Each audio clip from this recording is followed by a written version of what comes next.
लखनऊ में बिल्डिंग गिरने का मामला, बिल्डिंग की जांच में हुए कई खुलासे। जी हां, आपको बता दें लखनऊ में बिल्डिंग गिरी थी जिसके बाद ये जांच के दायरे में आ गई थी और इसमें अब जांच करने के बाद कई खुलासे हुए हैं। 2 फ्लोर का नक्शा पास कर खड़ी कर दी तीसरी मंजिल। 7 मीटर तक ऊंची बिल्डिंग बनाने की अनुमति थी, बिना अनुमति के 11 मीटर ऊंची बिल्डिंग बना दी गई। भूतल और प्रथम तल का नक्शा प्राधिकरण से हुआ था पास, अवैध निर्माण कर बना दिया तीसरा फ्लोर। जांच में बिल्डिंग के कॉलम मिले कमजोर, लोड के हिसाब से बिल्डिंग के कॉलम कमजोर थे। मुख्यमंत्री योगी के निर्देश पर टीम इस पूरे मामले की जांच कर रही है। तो लखनऊ में एकाएक भरभरा के गिरी बिल्डिंग पर जब जांच शुरू हुई है तो कई खुलासे निकल के आए हैं सामने, जिसमें तो सबसे अहम यही है कि 7 मीटर तक ऊंची बिल्डिंग बनाने की अनुमति के बावजूद उसे 11 मीटर ऊंचा बना दिया गया। दूसरा, भूतल और प्रथम तल का नक्शा ही प्राधिकरण से पास हुआ था, उसके बावजूद भी 3 फ्लोर तक इस बिल्डिंग को खींच दिया गया और तीसरा फ्लोर अवैध तरीके से बनाया गया। कॉलम जो है अगर हम बात करें तो बिल्डिंग के वो भी कमज़ोर मिले हैं। लोड के हिसाब से बिल्डिंग के कॉलम कमज़ोर थे, यानी कि जितना लोड होना चाहिए उस हिसाब से कॉलम को मेंटेन नहीं किया गया था, जिसके चलते ये बड़ा हादसा हुआ। मुख्यमंत्री योगी के निर्देश पर अब टीम इस पूरे मामले की जांच कर रही है।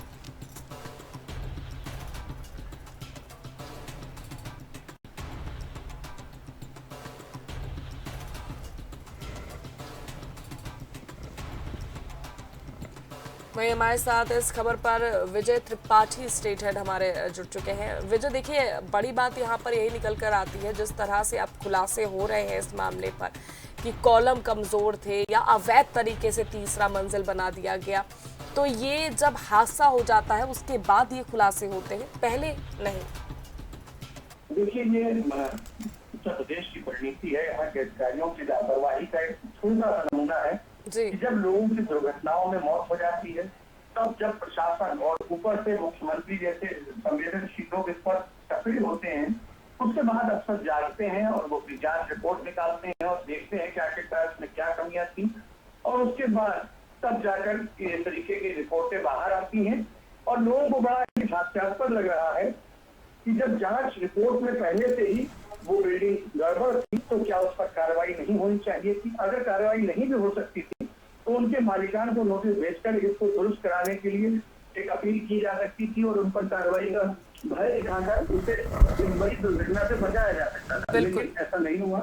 कानपुर नगर की जो बिल्डिंग गिरी है उसमें 2 फ्लोर का नक्शा पास था और तीसरी मंजिल अपने आप बनाई गई थी और 7 मीटर तक जो ऊंची बिल्डिंग बनाने की अनुमति दी थी एलडीए ने, उसको 11 मीटर तक किया गया था, जिसमें भूतल और प्रथम तल का नक्शा सिर्फ पास था।